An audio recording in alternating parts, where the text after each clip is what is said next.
Ini adalah Masjid Usia Bandar Kota Kinabalu. Sebelum ini, masjid ini dikenali sebagai Masjid Seventh-day Adventist atau ringkasnya Masjid SDA.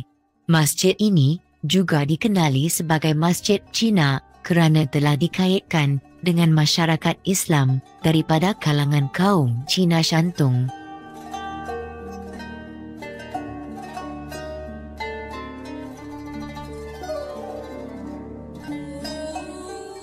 Bangunan ini kelihatan kecil dan tidak semegah masjid-masjid di tempat lain, namun bangunan ini mempunyai catatan sejarah yang agak menarik. Sebenarnya, bangunan ini telah dibina pada tahun 1930-an yang tidak jauh dari Padang Merdeka, Kota Kinabalu. Bangunan masjid ini telah dibeli oleh Pertubuhan Islam Seluruh Sabah, Usia, daripada seorang padri berbangsa Inggeris bernama R.I. Gaynor pada tahun 1969 setelah Usia ditubuhkan pada 16 Ogos 1969 dengan harga 1.04 juta ringgit. Walau bagaimanapun, majlis penyerahan kunci bangunan hanya dapat dilakukan pada 20 Disember 1974 kepada Setiausaha Agung Usia pada waktu itu, Tuan Haji Abdul Hamid Ego.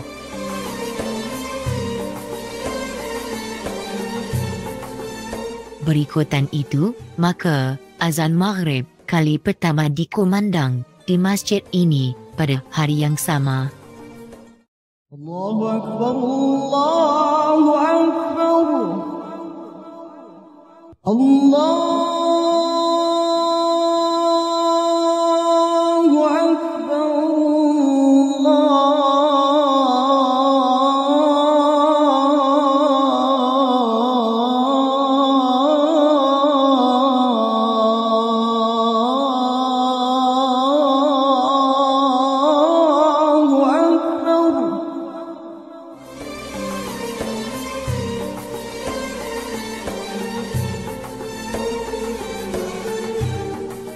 Mengikut tanggapan umum, masjid ini didapati satu-satunya bangunan di Malaysia, gereja ditukar kepada sebuah masjid. Walaupun status bangunan ini telah diubah menjadi sebuah masjid, namun sebahagian besar struktur asal bangunan tidak diubah bagi mengekalkan identiti dan keasliannya, yang kemudiannya masjid ini diwakilkan sebagai tapak warisan. Namun, dalam usaha memartabat dan mengimarah Syiah dan syariat Islam, Mufti Negeri Sabah telah memutuskan untuk menukar nama masjid tersebut dan pada tahun 2002, masjid ini dinamakan semula sebagai Masjid Usia Bandar Kota Kinabalu. Masjid Usia berada di bawah jagaan Pertubuhan Islam Seluruh Sabah, Usia, boleh menampung seramai 2,000 orang jemaah pada satu-satu masa, solat di dalam ruang tertutup dan ruang terbuka. Sebenarnya, pembelian masjid ini adalah merupakan satu manifestasi lambang perjuangan gerakan dakwah Usia yang telah dilancarkan pada tahun 1970 oleh Yang Amat Berhormat Tun Datu Haji Mustafa bin Datu Harun, Ketua Menteri Sabah, merangkap di Pertua Usia pada ketika itu, dan juga bukti sinar cahaya Islam telah sampai di bumi tercinta, Sabah, negeri di bawah Bayu. Tidak hairanlah, terdapat beberapa kajian mendapati dalam tempoh pimpinan Tun Mustafa dari 1967 sehingga 1975, usaha dakwah di bawah pimpinan Tun Datu Mustafa sebagai bapa kemerdekaan dan bapa pembangunan Sabah telah diiktiraf sebagai satu era perjuangan dakwah Islamiah yang berkembang pesat, sekaligus telah menyebabkan satu perubahan drastik kepada komposisi Islam daripada 38.7% pada tahun 1967 kepada 53% pada tahun 1976. Seterusnya, Tun Mustafa telah berjaya menjadikan Islam sebagai agama rasmi bagi negeri Sabah pada 23 September 1973, walaupun tidak selari dengan dokumen persetujuan 20 perkara semasa pembentukan Persekutuan Malaysia yang Merdeka.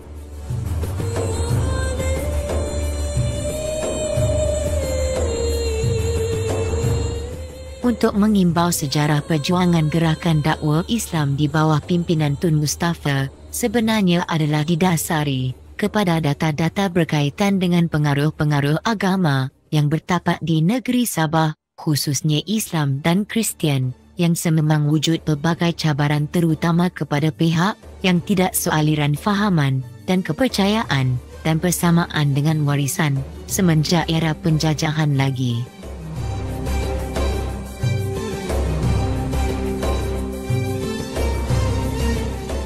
Ketika merujuk kepada data, dapatan mendapati bancian penduduk terawal bagi penduduk Sabah yang telah dibuat ketika di bawah pemerintahan Syarikat Berpiagam Bumi Utara British pada tahun 1881 sehingga 1942, komposisi penduduk Sabah berdasarkan agama pada tahun 1921 ialah Islam 32% daripada 257,804 penduduk Sabah, Kristian 3% dan lain-lain 65%, manakala pada tahun 1960, walaupun terdapat peningkatan penduduk beragama, namun peningkatan ini agak perlahan, iaitu Islam kepada 38% daripada 462,496 jumlah penduduk Sabah, Kristian kepada 17% dan lain-lain kepada 55%, dan pada tahun 1970,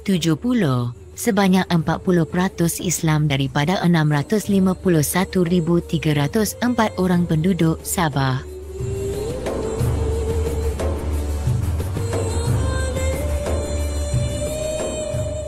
Namun selepas Sabah berada dalam negara Persekutuan Malaysia yang Merdeka, Tun Mustafa telah dilantik sebagai Yang di-Pertua Negara Sabah yang pertama pada 16 September 1963, manakala Donald Stephens dilantik sebagai Ketua Menteri untuk mengetuai kerajaan.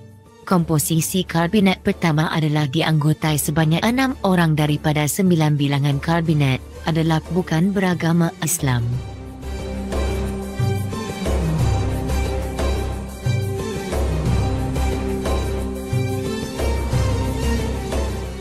Walaupun Tun Mustafa menjadi ketua negeri, namun data menunjukkan perkembangan Islam di Sabah tidak sama sekali memerangsangkan, malah komposisi penduduk Islam di Sabah masih berada lebih kurang 38%, iaitu sama seperti ketika Sabah berada di bawah jajahan pihak Inggeris. Melihat situasi ini, Tun Mustafa telah mengundurkan diri untuk dilantik semula sebagai Yang di-Pertua Negara Sabah yang kedua, dan sebaliknya, Tun telah kembali berkecimpung dalam dunia politik demi rakyat Sabah seluruhnya. Saya telah memutuskan untuk mengundurkan diri dari pelantikan sebagai Yang di-Pertua Negara bagi kedua kalinya. Sebaliknya, saya akan mencebur kembali dalam gelanggang politik dan terus berkhidmat untuk kepentingan rakyat Sabah seluruhnya.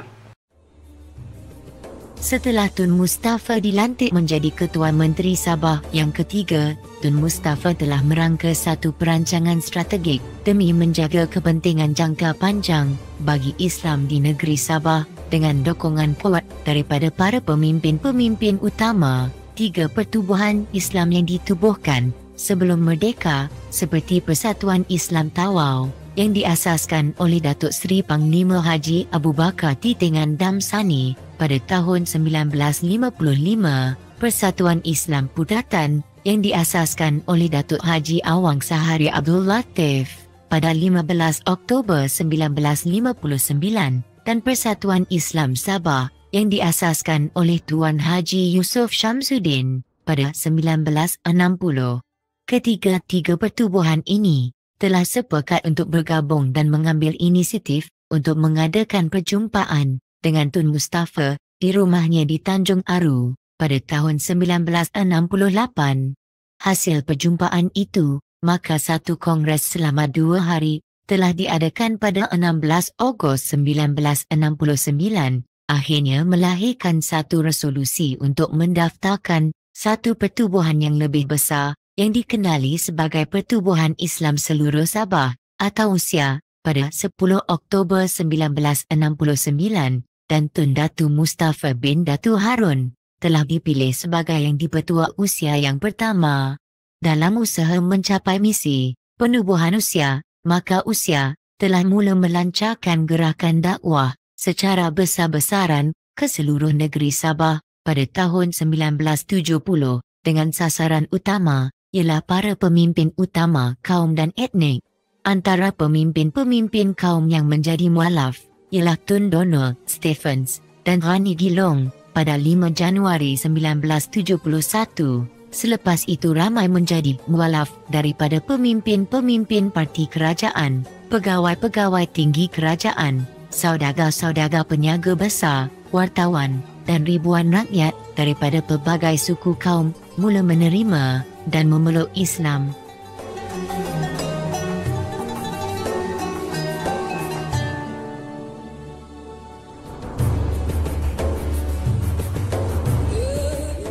Melalui gerakan ini, USIA telah berjaya mengislamkan hampir 100,000 saudara baru dalam tempoh kurang 10 tahun. Impak kepada pengislaman beramai-ramai ini, secara tidak langsung, telah meningkatkan bilangan umat Islam di negeri Sabah kepada 52% daripada jumlah penduduk Sabah.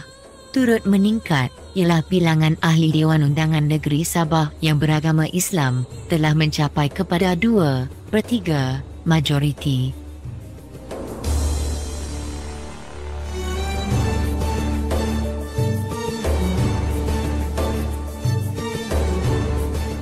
Dua perkara utama yang perlu diingati dalam sejarah Sabah ialah Dewan Undangan Negeri Sabah telah meluluskan penubuhan Majlis Ugama Islam Negeri Sabah (MUIS) pada 26 April 1972 dan Kerajaan Pimpinan Tun Mustafa telah berjaya membuat pindaan Perlembagaan Negeri Sabah Perkara 5A pada 23 September 1973 yang menyatakan Islam adalah agama negeri, tetapi agama-agama lain boleh diamalkan secara aman dan harmoni di mana-mana tempat dalam negeri.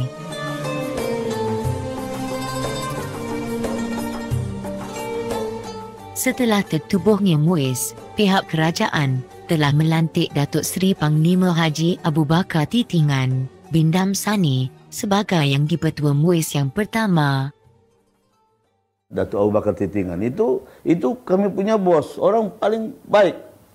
Kalau bulan Ramadan kami itu kaki tangan siapalah dia punya itu, dia sedekahlah dengan begitu baiknya. Dan saya tak pernah nampak dia marah, dia senyum aja, lambai tangan apa. Saya ingat dialah orang yang pertama sebagai yang dipertua Majlis Ugama Islam Sabah. Datuk Abu Bakar bukan sahaja mantan ahli Dewan Undangan Negeri Kawasan Balong dan mantan Timbalan Presiden Pertubuhan Kebangsaan Sabah Bersatu, USNO, Datuk Abu Bakar juga adalah seorang pemimpin masyarakat Islam yang dihormati di Tawau.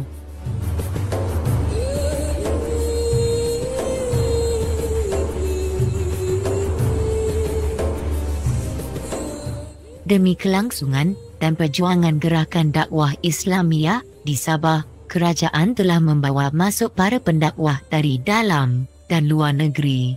Antaranya, kerajaan membawa masuk 18 pendakwah dari Indonesia untuk membantu USIA dalam gerakan dakwahnya. Jadi kami datang ke Sabah ini pada matlamatnya untuk membantu gerakan dakwah Islam pada masa itu. Karena pada masa itu tahun 1974 kami sampai, saya sampai 28 Mac 1974 bersama. Kami itu tidak sekali datang. Yang datang pertama itu saya, Ustaz Haji Aliun Kamidi, itu pensyarah saya juga. Bapak Khalid Masjidin MA, itu juga pensyarah saya. Abang Syafi'i, dia bertugas di Sempurna mula-mula dan dipindahkan di Kota Merudu dan dia berkubur di Kota Merudu hari ini. Jadi kami itu ditugaskan di sini membantu gerakan Islam. Di samping kami tugas hariannya mengajar juga di sekolah-sekolah agama. Karena memang pada masa itu guru-guru agama kita sangat kekurangan. Nah, itu banyak dari sebenarnya kerajaan Sabah pada masa itu mendatangkan juga guru-guru dari Semenanjung yang ramai itu, ya, ramai. Nah, hanya dari kami ini 18 orang ini kami double fungsi lah. Sebelah kaki kami untuk jadi guru agama, dan keduanya kami membantu gerakan usia lah pada masa itu.